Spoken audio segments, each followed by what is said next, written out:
Hey everybody, it's Eddie J on crypto for growmybag.tv. Hope all is well with you and yours. What's good, what's good, what's good?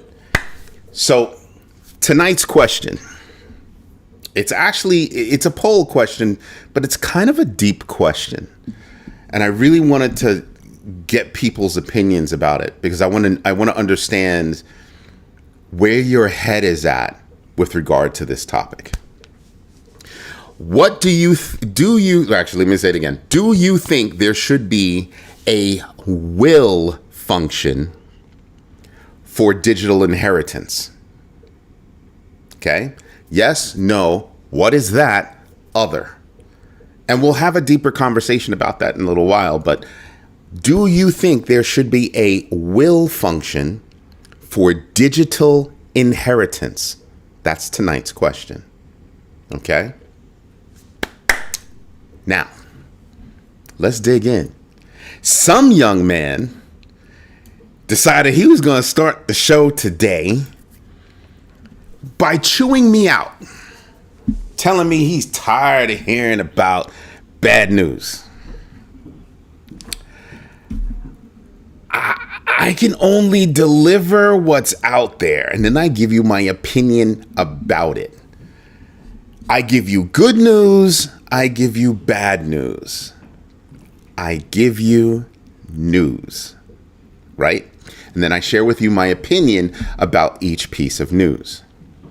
Now, the first one has actually got me giggling because it involves the founder of SkyBridge Capital, Anthony Scaramucci. This young man used to work for this regime. His tenure was about 10 days. But, hold on. Has a good cup of tea. So, yeah, I'm drinking tea because my office is the coldest room in the house when you turn on the air.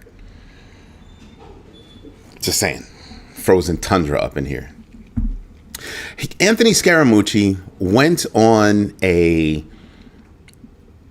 to a conference and spoke, right? And he said that Solana is going to overtake Ethereum.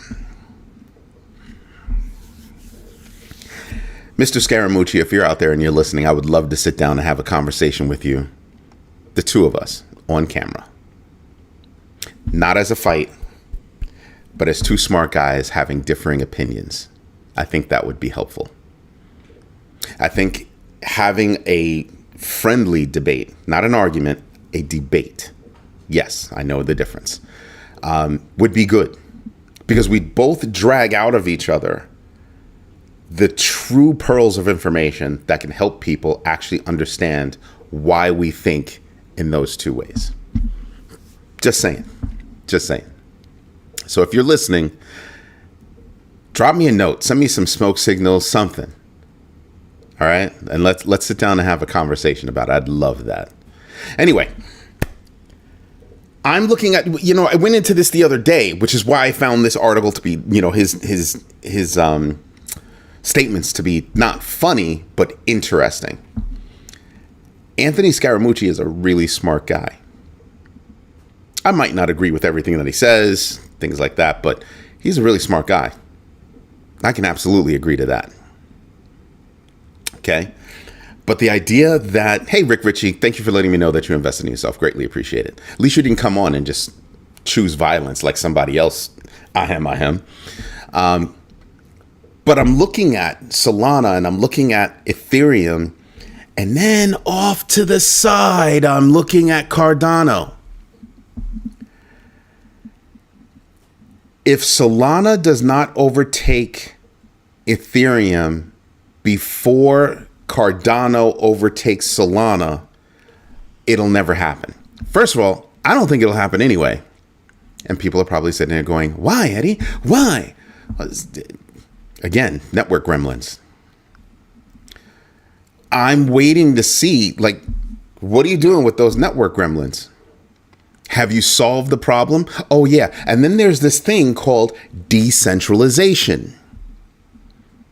I do not think it will overtake Ethereum so long as Solana has a network gremlin problem exacerbated by also having a decentralization problem. Those are two absolute things that I believe will stop it in its tracks. I would also like to understand what is the Solana team doing with regard to quantum computing? Is it even at the forefront of their brains? There is no guarantee that quantum computing can break, the cryptography that's used for certain cryptos that are out there. But it is a threat. It is a risk. In project management terms, it is a known, okay? Means you know about it, right? And you know the situation and you can prepare for it. I hear Ethereum preparing for it. I hear Cardano preparing for it. I hear Bitcoin preparing for it. I've even heard of XRP preparing for it. I've heard of a lot of different projects, a lot of different coins out there that are preparing for it. I've heard nothing from the Solana team about it. I'm just saying, it would be nice to hear what they've got going on. Now, I will also say this. A quantum computing problem for Solana, I think, would, to use the word again, exacerbate their decentralization problem and their network problem. Ooh, yeah, that's a no bueno situation right there. Because if those two problems still exist, a quantum computing risk could exacerbate both. Period. You don't have to be a rocket scientist to get that. So what are they doing? So when I listen to Anthony Scaramucci say something like that, and Mr. Big, you are absolutely right. Cardano does have the answer. And like you say and I say, their problem is still marketing to the regular person. Rick Ritchie says Solana is addressing the potential threat of quantum computing by introducing a quantum resistant Winternitz vault. This vault utilizes a hash-based signature system. A vault? I'm going to put it to you like this.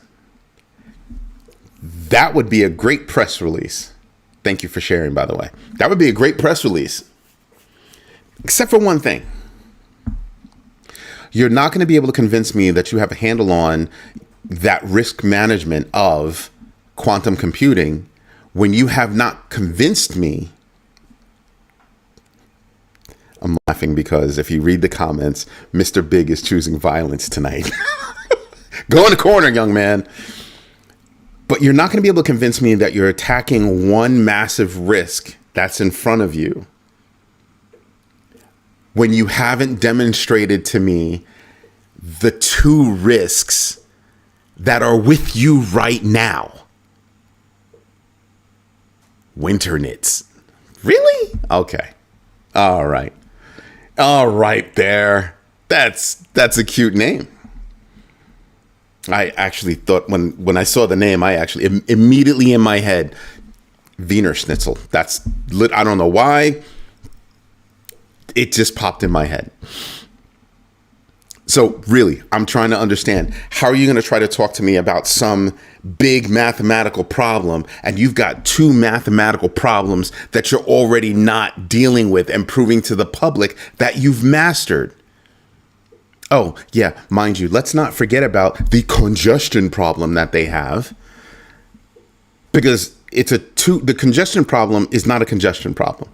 The congestion problem, you were thinking that's a nice name. No, Wiener Schnitzel. It's Wiener Schnitzel. You say Winternitz, all I hear is Wiener Schnitzel. That's all I hear. Anyway, your network gremlin is a problem.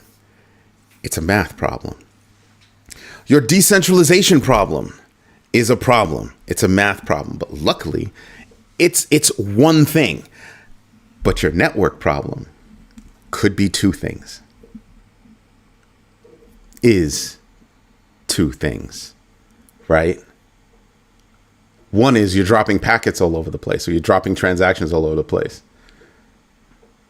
Or seemingly so that you're dropping packets all over the place, or dropping transactions all over the place. I'm an old IP address communication guy, so packets, that's a word that just pops in my head. Sorry. So if I'm dropping transactions a lot, but I do a lot of transactions per second, your transactions per second mean jack and squat if you're dropping a lot. Just saying.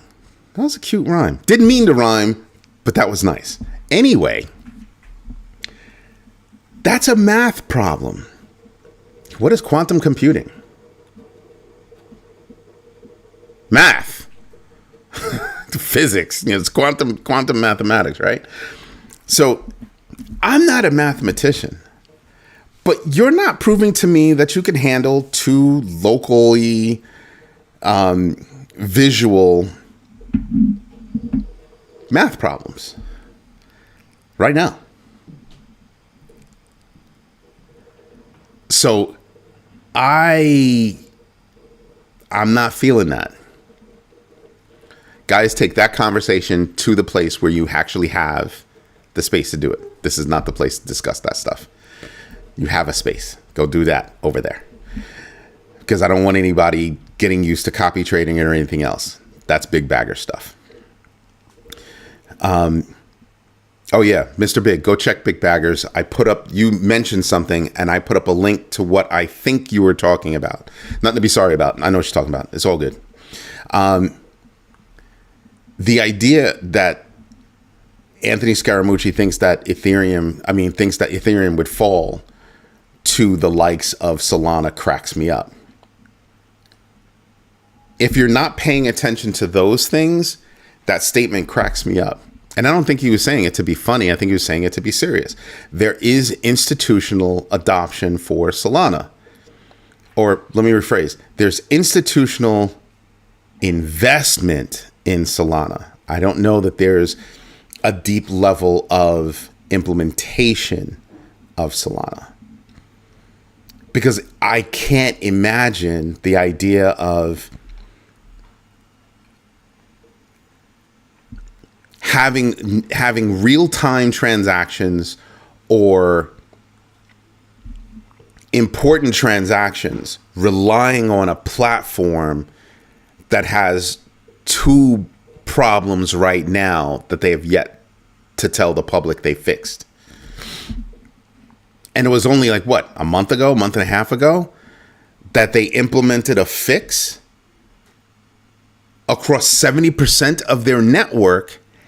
And 70% of that network, and that 70% kept it quiet. Listen here, I got 4 kids.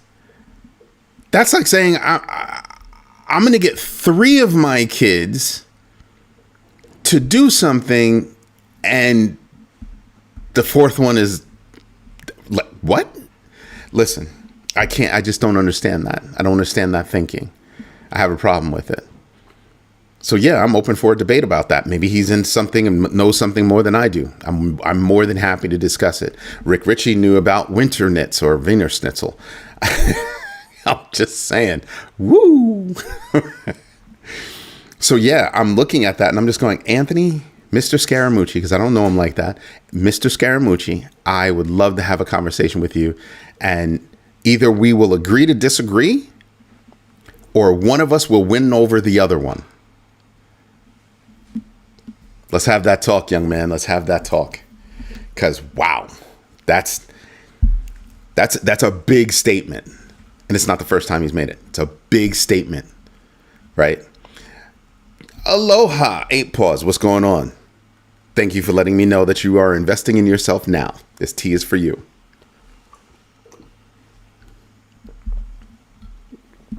What's next? X is on the precipice of launching their fintech services. they've gotten licensed in more than 50% of the United States. And they're saying that though it avoids direct crypto support, there is interest in supporting crypto, but it's getting licensed across the United States quickly. The question I have, Mr. Big just stay in the corner. Just stay in the corner. The corner is now named Mr. Big's Corner for tonight.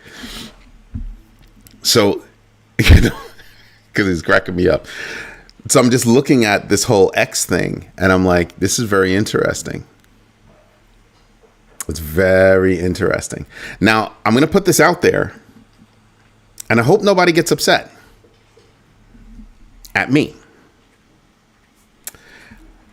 But there's another story. Where is it? That's right. A while ago, I told you that A16Z, Andreessen Horowitz, had their X account hacked. Guess who just got their X account hacked again? Now,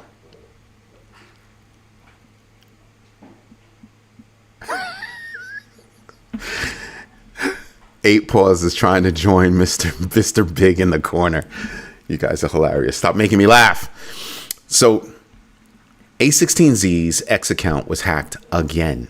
Now, let's go back to the previous bit of news. They want to start a payments platform.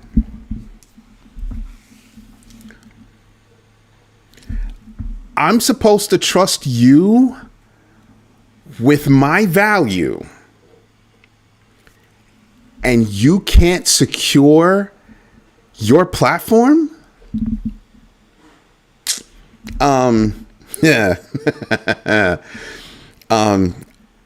I promise you, I will laugh out loud at anyone that has that bit of information and still chooses to use that service.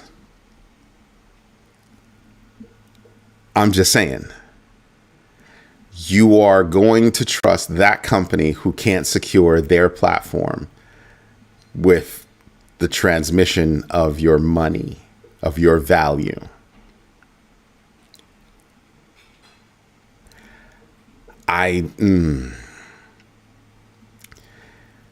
Now I'll read you the whole thing. A16Z's X account hacked again to promote fake Solana token. Last time they were hacked was 2024. But they got hacked. Why is the common denominator always X? Do you remember this number of hacks way back when it was Twitter? I mean, I know they had problems, but it was usually tied to somebody not securing their account. This seems to happen like all the time.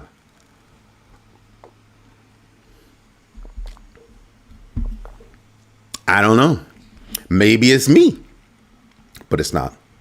It's not. They're messing up. Now, Kraken is doing something cool. Kraken is launching Bitcoin staking, and your rewards will be paid out in baby, BABY, in baby tokens. They partnered with Babylon to pull it off. Announcements were made.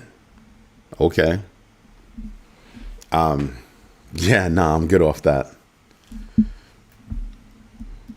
I'm good off that. I have like zero interest. Zero. I have zero interest in, no. I mean, I'm going to wait till other people try it and let it sit there for a while and see how that works out. But they working with another company to pull it off and all that good stuff. Yeah, I don't know. It takes a lot for me to stake. And I know it's free. It's not free money. There's still risk involved, right? So yeah, just trying to understand. Just trying to get people to help me understand. Then you have Tether introducing PearPass, offline password manager to combat the 16 billion password leak. Patrick Merck, he's the Tether CEO. Is he the chairman? I don't think he's the CEO. I thought Arduino was the president. Oh no, was the CEO, and this guy is the president. I don't know. Anyway, high ranking. They were launching it because it's an open source offline password manager to address a $16 billion password leak and enhance user security via local storage. Sure, that's cute. Or you could use any one of the password managers that are already out there, but they did have to do something, right? I mean, you change your passwords every now and then, don't you?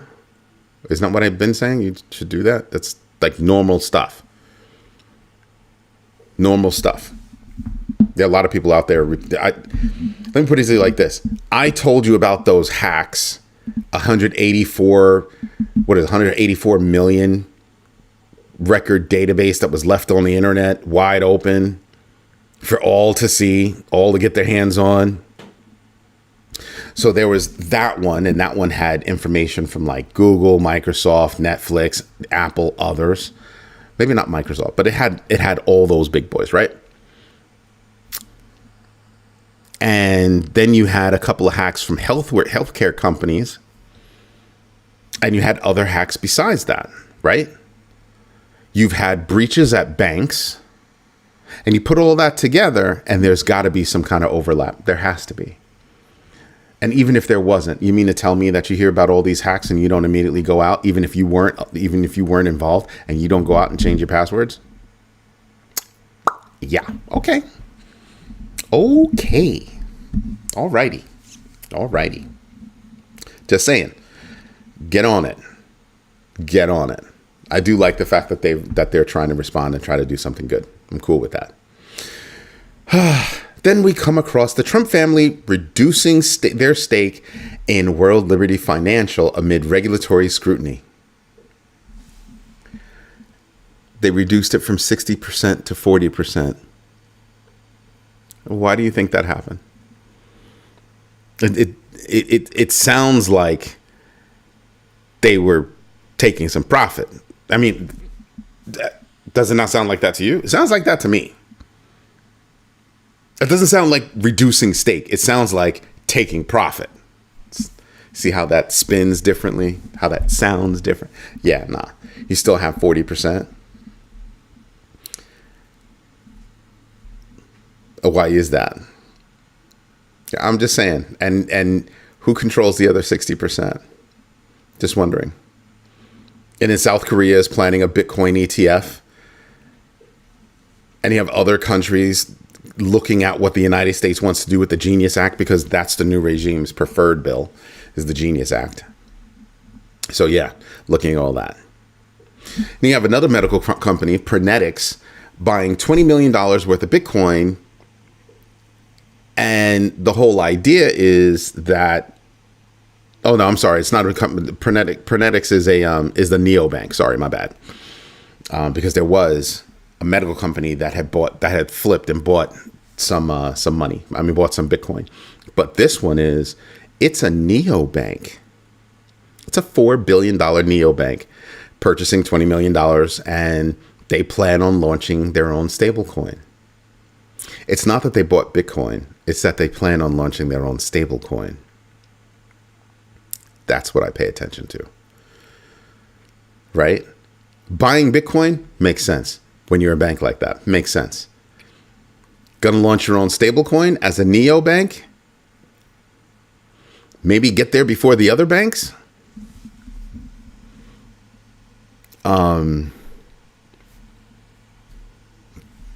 Just saying. To me, that's news. Let me see. Lex Luthor, what's good? Shalom. Take a well-needed break. I'm investing in myself. And we'll probably keep that going for a while. Schnitzel, you're silly. Just checked feed. You're correct. Thank you, because I figured that was the one. Hey, Paula, thank you for letting me know that you invested in yourself.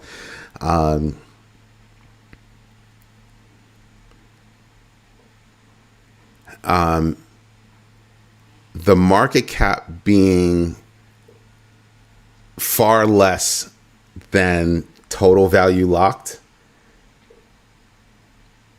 Yeah, that doesn't smell right to me, but that's just me. Then you've got institutions hold about $2.96 billion in Ethereum. Top holders include Grayscale. 37 institutions hold about $2.96 billion in Ethereum, with Grayscale strategy among the top 5, as on-chain activity remains subdued despite ETF inflows. Cool, fine. That just means people aren't doing anything with what they have. They're sitting on it. What's the last leg that I told you guys we need? It's the last leg. And it's probably the most important when it comes to crypto. It's the ability to use it in places of business. You want things to go up? That's how it'll go up. When more places of business start accepting crypto. If you own a business and you're not accepting crypto yet and you're interested, reach out to me. We can have a conversation. Just saying. It's kind of a big deal. What else do we have going on? We've got Sol Strategies filing for Nasdaq listing. They hold about 72 million in Solana, in Sol, about 420,000, and they want to get listed on Nasdaq.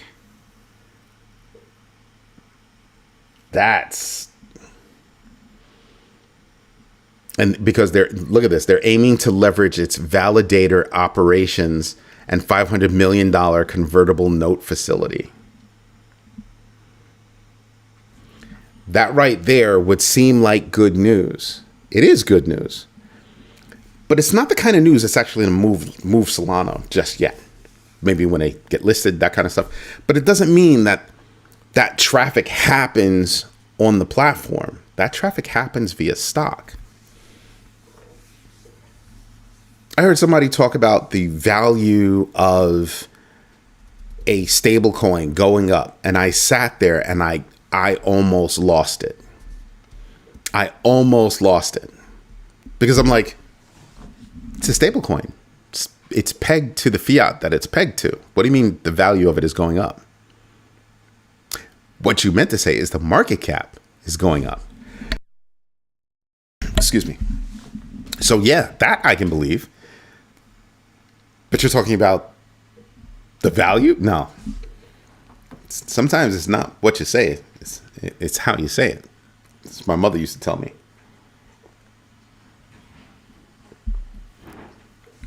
So yeah, certain things we should be paying attention to. So far, I haven't given you any really bad news. Mr. Big, so you can stop your whining. Just saying. South Korea's FSC plans on Bitcoin ETFs. They're cracking down on exchange fees. What's that sound like to you? To me, it sounds like South Korea is putting in guardrails so that they can become a hub. They sound like Hong Kong and Singapore. And here we go. They've been cracking down on the charlatans. Yeah. Makes sense, no? Makes sense. What else? They're not saying you can't make money. They're just saying you can't gouge. We're going to rein that in a little bit. Why? I'm serious. Why? If people are willing to pay my fee, let them pay the fee. If they can't afford to pay the fee or they don't want the fee, go someplace else. Now, if there's collusion, if there's collusion, then okay, yes, I agree with that kind of a crackdown. But if you've got a fee and you've got a fee and you've got a fee and you're willing to pay whatever fees, okay. Because there's another choice, right? I can go use a DEX. I can go use a swap. The market would help them figure out what people are willing to pay. The market would absolutely help them figure that out. But still, South Korea is making moves to be a hub. They're already a hub of activity. But with these kind of moves, the country's saying, we want your business. We want you to come here. That's what they're saying. Japan core CPI inflation up more than expected in May, furthers case for rate hike.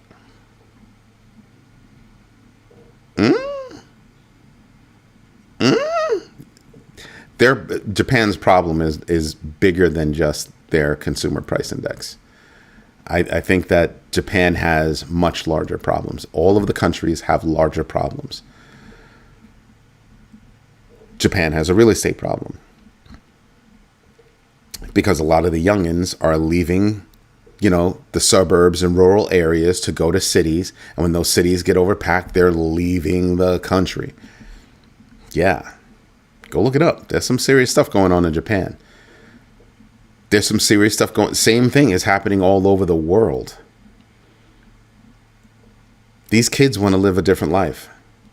They do not want to live the life of the older generations where they busted their butts, because it's 2 generations back, right? 2 or 3 generations back where people were able to work and have regular vacations and all that stuff and be able to buy a house outright. Kids are looking at their parents and saying, I can't, they can't do that. Or they're barely able to do that. I'm not going to be able to do that. Have you seen the decrease in starter homes, the decrease in number of starter homes just in the United States?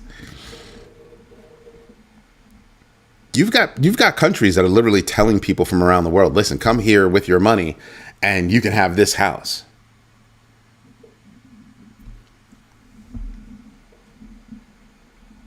So I'm just saying.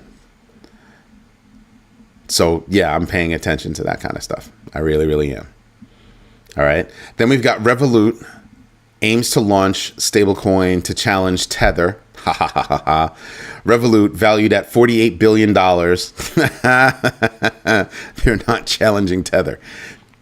That's the way the article was written. They're not challenging Tether. They're coming out and they're saying, we're going to come out with our stablecoin. Okay. Nobody's impressed, bro.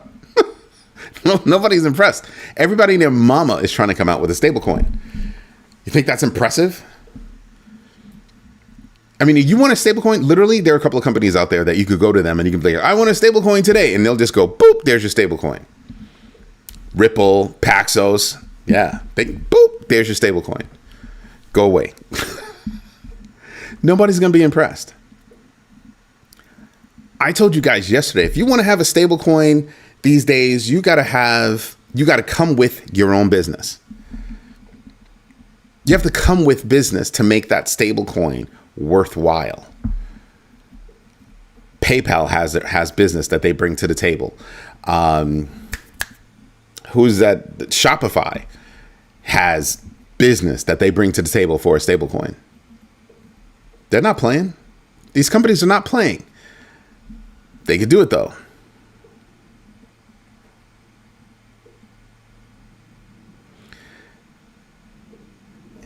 Eddie, you have a terrible influence on me. I'm walking around Germany calling things calling things no bueno in various situations, and that makes people laugh.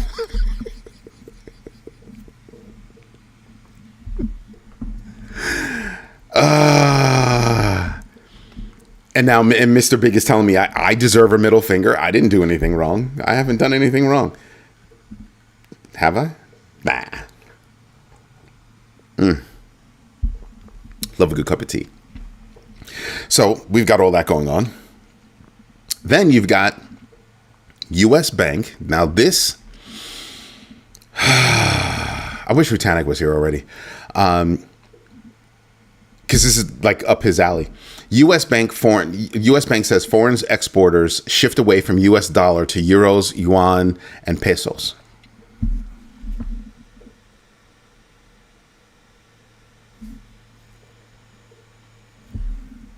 U.S. importers report foreign partners preferring euros, the renminbi, or yuan. I know I'm pronouncing that improperly. One of my friends told me how to pronounce it properly. I think it's yuan. And pesos for payments, citing USD volatility as the USD index declines 9% year to date. Good night, Mr. Big. Thank you for joining. Did you clean up the corner before you leave? Okay, thanks. Turn off the little night light that we have over there too, please. Thanks. So already happening, no? And this is U.S. Bank. Go look them up. It's not a small bank. It's not a huge bank, but it's not a small bank. But they're saying this is what's going on. Wow. Wow, wow, wow, wow, wow. So what's that say about the U.S. dollar? What's that say about U.S. debt? It says a lot. She went out on public, and this came across the wire like 3 days ago. I totally missed it. Came out the wire 3 days ago on Bloomberg. Just, you know what I say, when you do your own research, you gotta know your resources and all that stuff. That's why I mentioned that piece of news came off of Bloomberg. And she leads she's a co-head of the FX desk, foreign exchange. So if anybody's gonna know, she's gonna know. So yeah. Now, how long will it be before some of these companies go, oh, we'll take Bitcoin, we'll take XRP, we'll take Cardano, we'll take this, that, your mother, other, right? Just saying.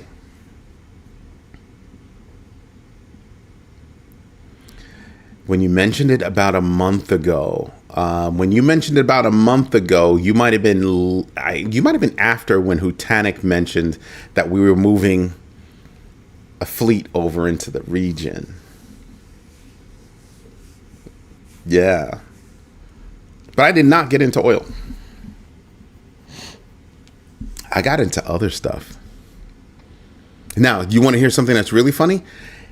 If you look at solar, because of the laws, because of the big BM of a bill, in that bill is taking away of rebates and stuff like that for, non-fossil fuels, right? So companies like Sunrun, the solar companies just took a massive hit. Massive. Now, some of those companies should be able to survive with no problem. So you know what I did? They all took hits. I'm in on those companies. Why is that? Because fossil fuels go away. They're not going to last. It's not going to last forever. You're going to need wind. You're going to need solar. You're going to need SMRs. Small modular reactors. Those are nuclear reactors. They're just smaller. You're going to need all that. So just saying. Yeah, I was talking about getting out of BTC and getting into PAX-G when I think the market's going to go down. Yeah. When I think the market's going to, that's what I'm going to do. But I don't think we're near that yet. I think we have one or two new all-time highs, significant all-time highs that should hit. And that's when I think it's going to happen. But I am at the ready. I am absolutely at the ready to, I'm out. Every time we take a dip, I'm in. Because I think we're going to go back up, right? And I think we're going to go up in the not immediate term, but in the basic near term, as far as finances go. So by the end of the year, I'm pretty sure we'll hit 120. So if I'm confident that Bitcoin's going to hit 120 by the end of the year, there are certain altcoins that I think are going to do well percentage-wise, or, give me a good GMB X factor return on things. So that's where I'm at. That's literally where I'm at. But when I look at U.S. Bank, that's the name of the bank, U.S. Bank, saying that, foreign partners are saying, hey, can you pay us in these fiat instead of that one? That's not a good thing. And what's also not good? The fact that you're not hearing about it.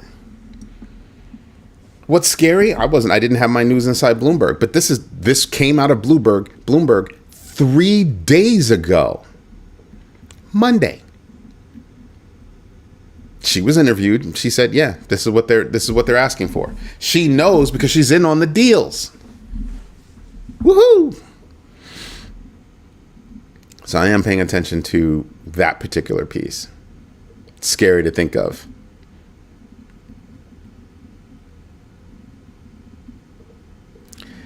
Ricky Ricardo, I'm going to pretend you didn't ask that question. I really am. I really, really am.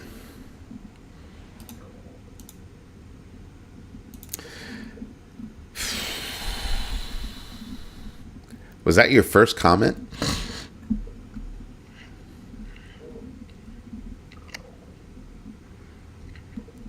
And your account is only 8 months old? But welcome. Noel Martinez, we have certain rules in this community. If you want to ask me a question, you've got to come to the community, or if you want the community to respond to you, you need to tell the community that you've got to prove to us that you've done at least your modicum of research on the coin that you're talking about. Yo, Lex Luthor, man, go in the corner. I prefer avocados. I think Mr. Big showed up tonight, chose violence, and there are other people that it doesn't take a lot to get them to choose violence, and Lex Luthor is one of them. Killing me, people. You're killing me. Absolutely killing me. And I'm going to be totally frank with you, Noel. So we have other community members that when they want me to answer a question, they really want to know that answer. When they really do want my opinion, they'll literally, I'm not, this is not me begging for money, but that's what they do. They'll show up and they'll be like, here's some money, please answer this question.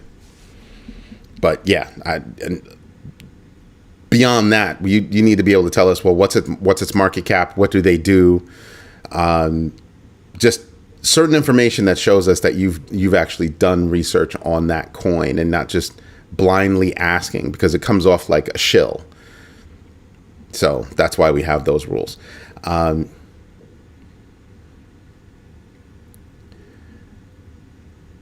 Hutanic, I'm absolutely not going to answer that question. I am so, oh my God.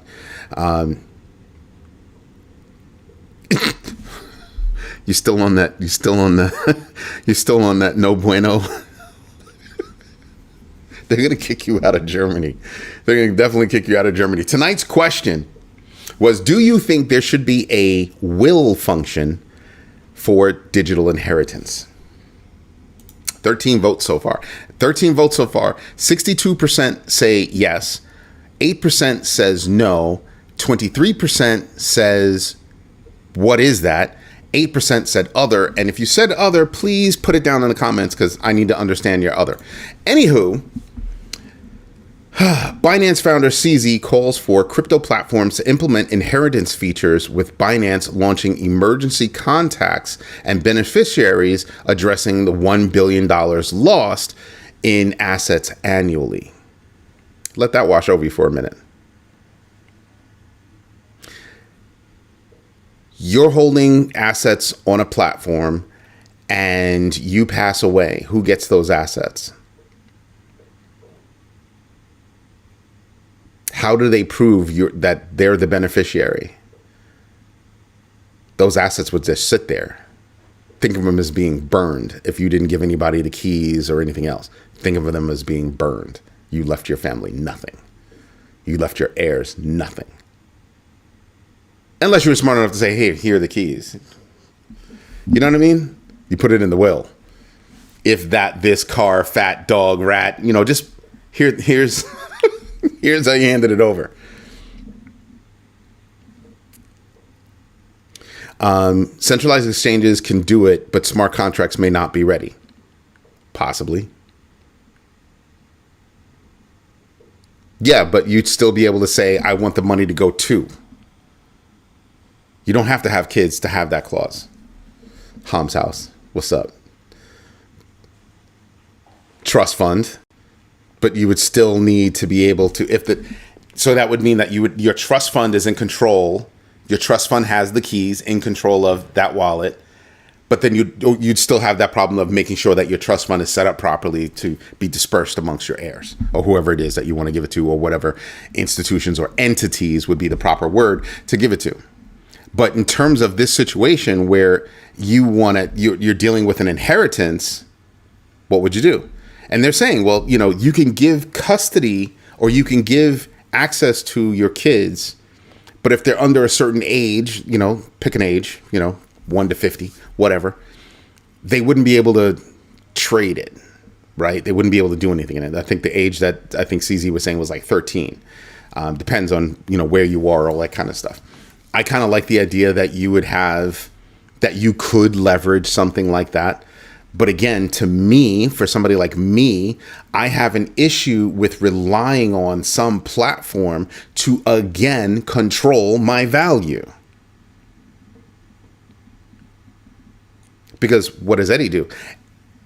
Eddie doesn't have platforms that are holding his value. Eddie has non-custodial wallets. Whether they be software, hardware, it doesn't matter. Eddie, I predominantly have, why am I referring to myself in the third person? I predominantly have, non-custodial wallets. I use custodial wallets when I have a transaction that I'm doing. Pass through. I just need you to do me that little favor. Bink. That's about it. To control and know about your value, the less they know, the safer. Yeah. But it brings up the question to me, well, are you guys prepared? Are you prepared? If you croak right now, what happens to your house if you're in the United States?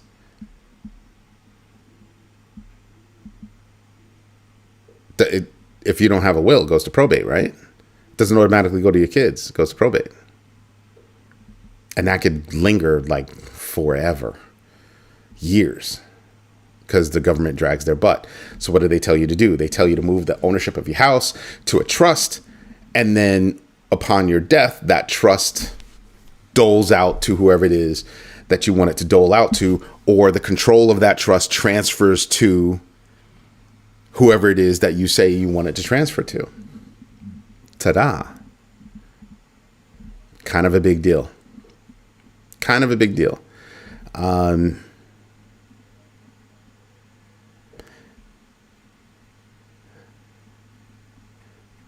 I'm back in the garage. I wanted to be in the corner longer.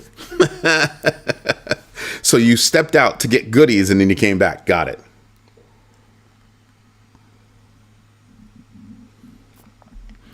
Yes, but we're not talking about a trust. We're talking about, first, would you want that feature on a centralized exchange if that's where you're going with it?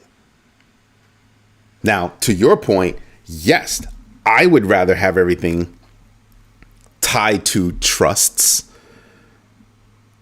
and then not trickle down to my kids, but trickle down to my kids' trusts.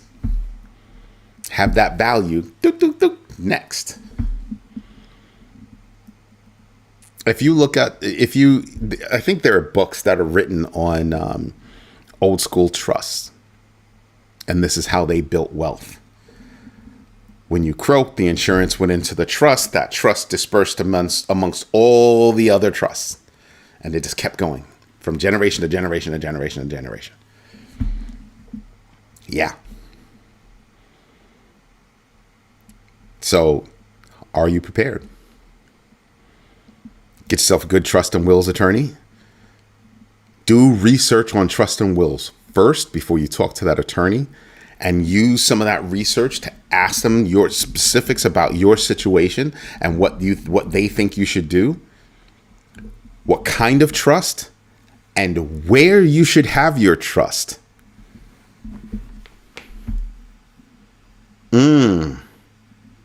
You see how that works? Yeah, now you're starting to see, because there are certain places where you can start a trust and it's anonymous.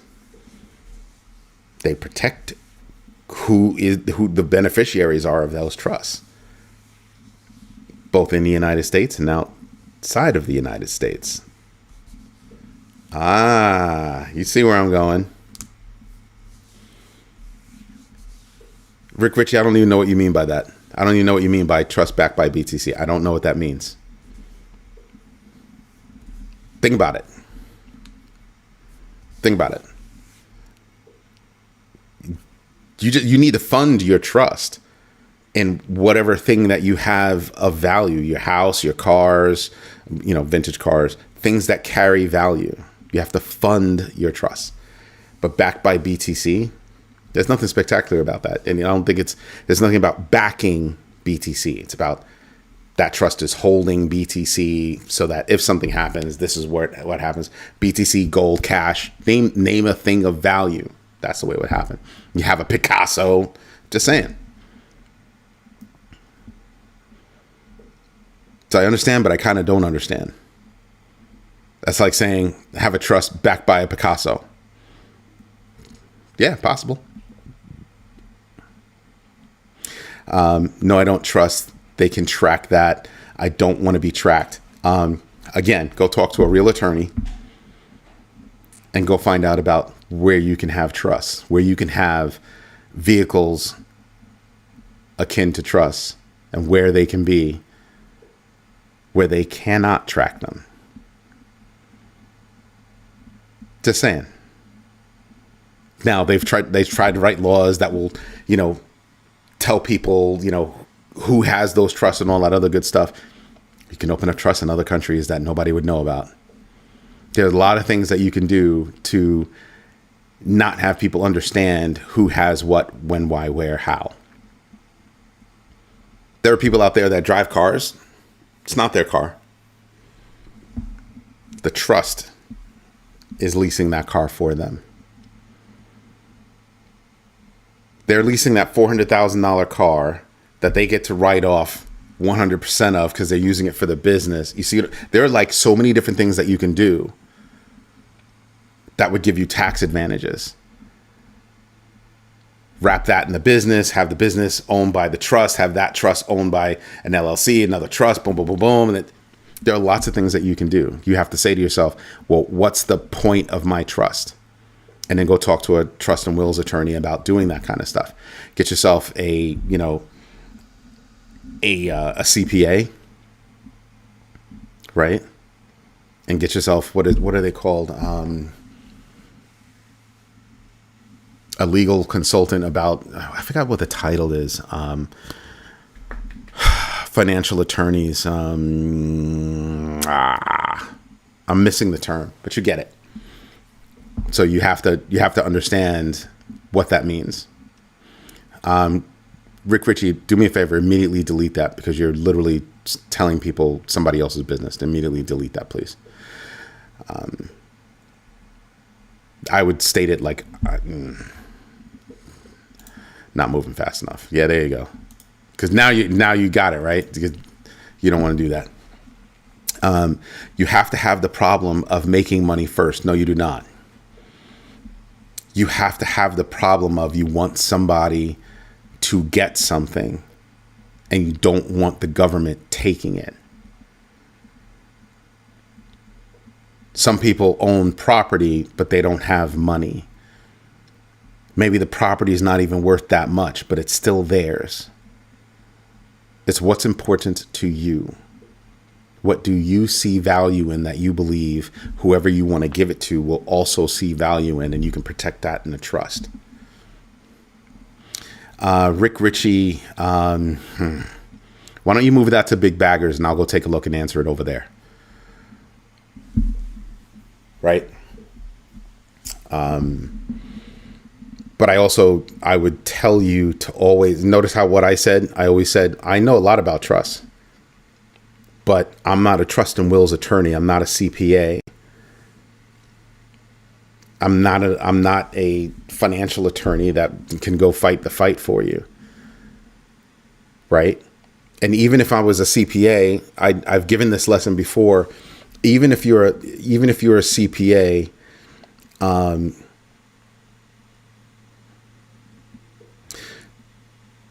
if you're not a CPA that deals with people that have that kind of problem, that CPA is most likely not going to be up on those things. CPAs have to maintain a certain education every so often. They've got to go re-up, as they say.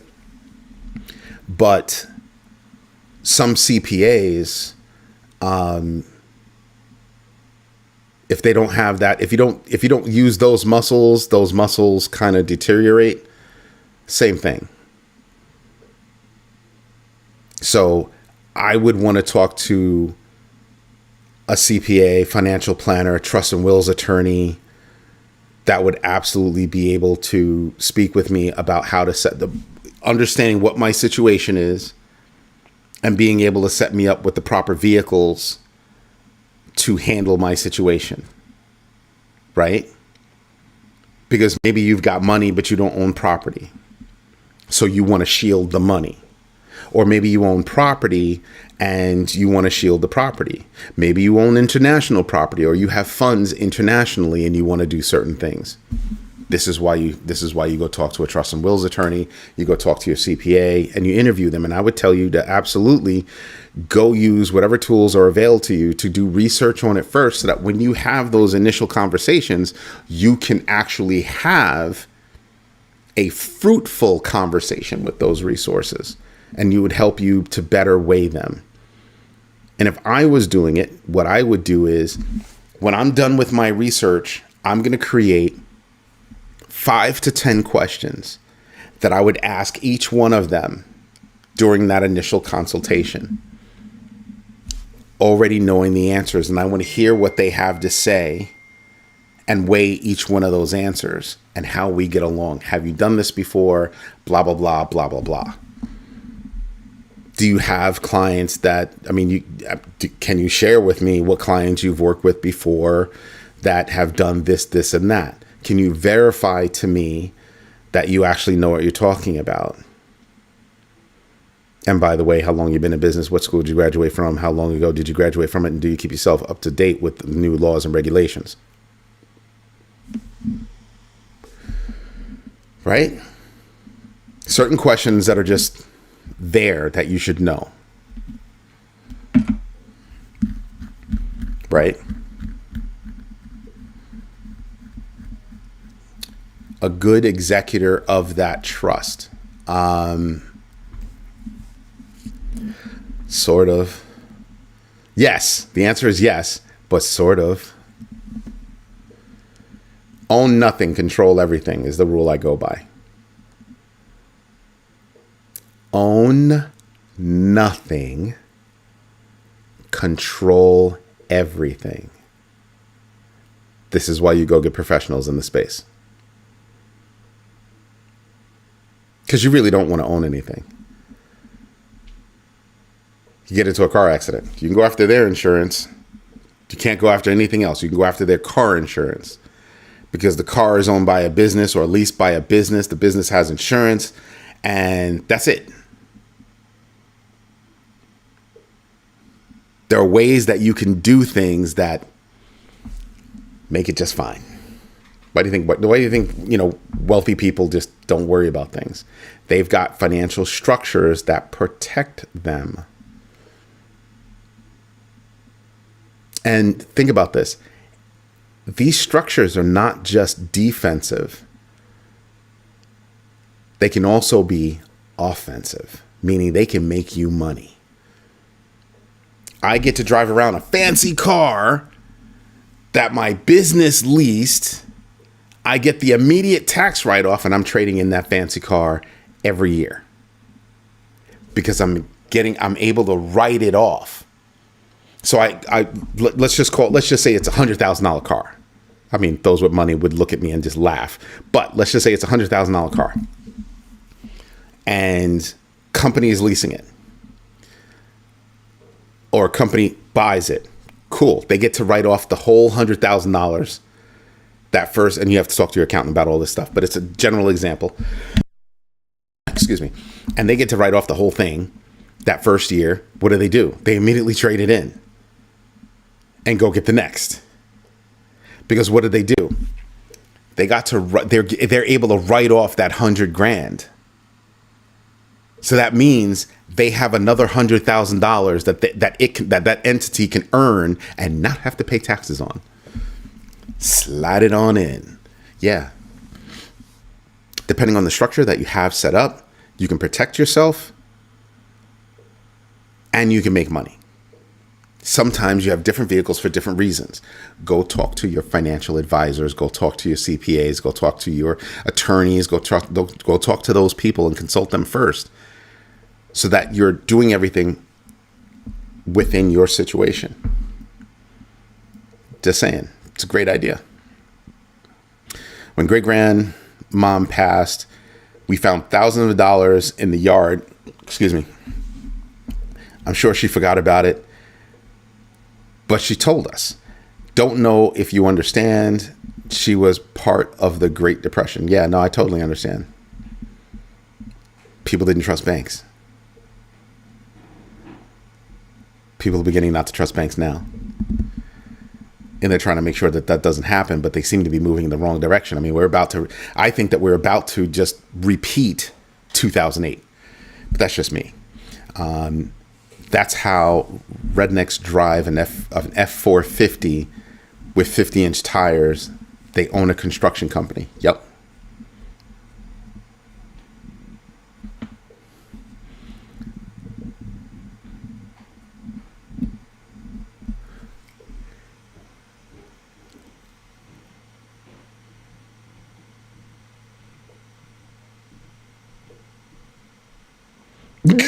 Yeah, only. Only. But thank you for remembering, because, yeah, I know somebody whose friend owns a company that makes $500 t-shirts. You heard me? $500 t-shirts. Let that lie where it is. But back to the point. The idea is, if you're going to be growing your bag, like I told you before, I don't live for my first name. I live for my last name. So my whole point, my whole existence until the day I die and then beyond that is all about my last name. Are my kids going to be taken care of? Are their kids going to be taken care of? My dream is to be able to earn enough money that I can pass down, that I would be able to affect positive change 2 generations down.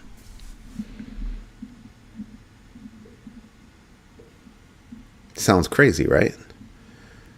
But think about that. If you start here and you propel your kids to start here, and during that time you keep building,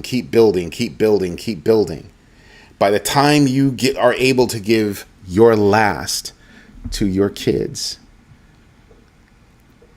they're like, thanks. And at that point, hopefully, they're not living for their first name. They're living for their last name. And now they've got enough to push 2.5 generations down. Then 3 generations. Then 4. You see where I'm going? That is generational wealth. Planning for that level of succession. That is generational wealth.